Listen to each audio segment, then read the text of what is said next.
Nós estamos na cidade de Mulhausen, na Alemanha. Aqui foi um dos principais centro da revolta dos camponeses de 1524 e 1525. O nome que se destaca aqui é o nome do Thomas Müntzer. Thomas Müntzer inicialmente foi colega de Lutero. Lutero chegou a indicá-lo para ser pastor na cidade de Zwickau, mas logo depois ele rompeu com Lutero porque ele achava que Lutero não estava sendo radical o suficiente. Ele dizia que os outros reformadores estavam muito presos à letra da lei, à Bíblia. Ele afirmava que agora era um tempo do Espírito. Ele era ligado também ao movimento dos anabatistas espiritualistas, foi por estes muito influenciado. Então, ele dizia que o Espírito Santo estava inspirando a ele e a outros da sua geração para conseguirem estabelecer uma sociedade sem classes. E se preciso fosse, eles deveriam ir para a luta armada. Ele não apenas defendeu isso, como ele acabou indo. Ele entrou em debates bastante contundentes contra Lutero. Lutero também escreveu textos contra ele. O Frederico, o sábio, o eleitor da Saxônia, chegou a enviar em 1524 seu irmão para ouvir o sermão de Thomas Müntzer e entender as suas ideias. Ele fez um sermão baseado em Daniel, capítulo 2, no qual ele se apresentava como uma espécie de Daniel, o libertador do povo de Deus, contra as forças opressoras. Ele dizia que Deus havia estabelecido os governantes para logo depois tirá-los.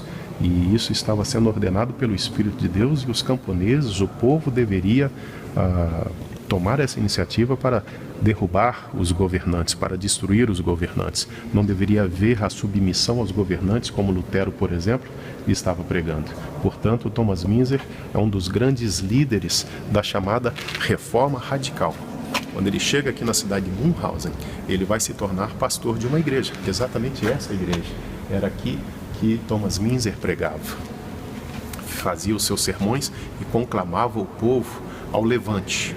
Ele, em 1525, acabou liderando 300 camponeses, foram se juntar a milhares de outros camponeses na famosa Batalha de Frankenhausen.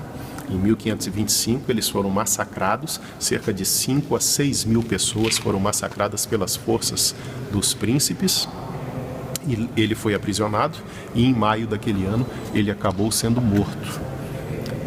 Teóricos do marxismo estudaram a revolta dos camponeses e o próprio Thomas Müntzer como uma espécie de comunismo primitivo, um proto-comunismo.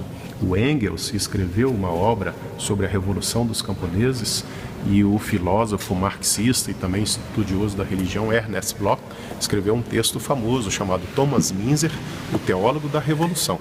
Nós poderíamos fazer um contraste entre Lutero e Thomas Müntzer, dizendo que se Lutero queria uma evolução social, o Thomas Müntzer queria uma verdadeira revolução social. E isso, como já foi dito, inspirado pelo Espírito Santo. Um dos grandes líderes da chamada revolta radical, que merece muito a pena ser estudado. Ele não apenas pregou isso, como ele foi para a ação. Ele sonhou de fato com uma sociedade sem classes. Ele acreditava que isso seria possível e ele se comprometeu com essa luta, foi até o fim, acabou sendo morto por isso. Um homem ao mesmo tempo libertário e ao mesmo tempo profundamente radical nos seus ideais. Em função disso, ele acabou sendo morto. Thomas Müntzer, o teólogo da Revolução.